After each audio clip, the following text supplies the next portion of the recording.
ফটিকছড়ি উত্তর রাঙ্গামাটিয়া শফিকিয়া দরবার শরীফের ৩ দিন ব্যাপী বার্ষিক ঈদে মিলাদুন্নবীর মাহফিল সুন্দর ও সুশৃঙ্খলাভাবে সম্পন্ন।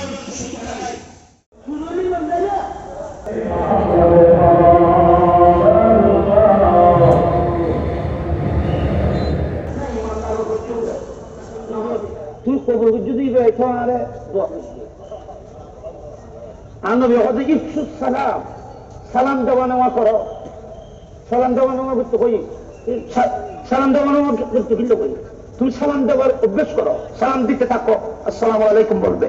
এইভাবে হতে সালাম দিবে না, যদি সামনে থাকো তুমি সালাম দিতে থাকো। কেন? আপনি যদি হুজুরকে সালাম দেন, হুজুর আপনাকে ওয়ালাইকুম আসসালাম তো কনফার্ম বলবে, যেহেতু ওয়াজিব। তো হুজুরের মুখে যার জীবন থেকে বের হওয়া শব্দকে ফেরেশতারা স্বাগতম দেয়, যাদের জীবন থেকে বের হওয়া দোয়াকে ফেরেশতারা স্বাগতম দিয়ে কবুল করে।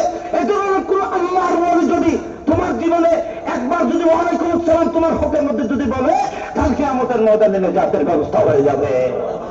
এই আল্লাহ মুস্তাফার উম্মত যেন কিয়ামতের ময়দানে যেন কোনো কষ্ট না করে, তুমি সালাম দিতে থাকো। আয়াতের মধ্যে খুদার হাতের মধ্যে পৌঁছে দেবে, ওটা আল্লাহ কুদরতের হাতের মধ্যে পৌঁছিয়ে দেবে। এত মানুষ কেন? হযরত হুজুর উনি যে কোনো দোষ করে না, তার সাক্ষী সাক্ষী সাক্ষী সাক্ষী কথা কি ব্যাগুন করবে।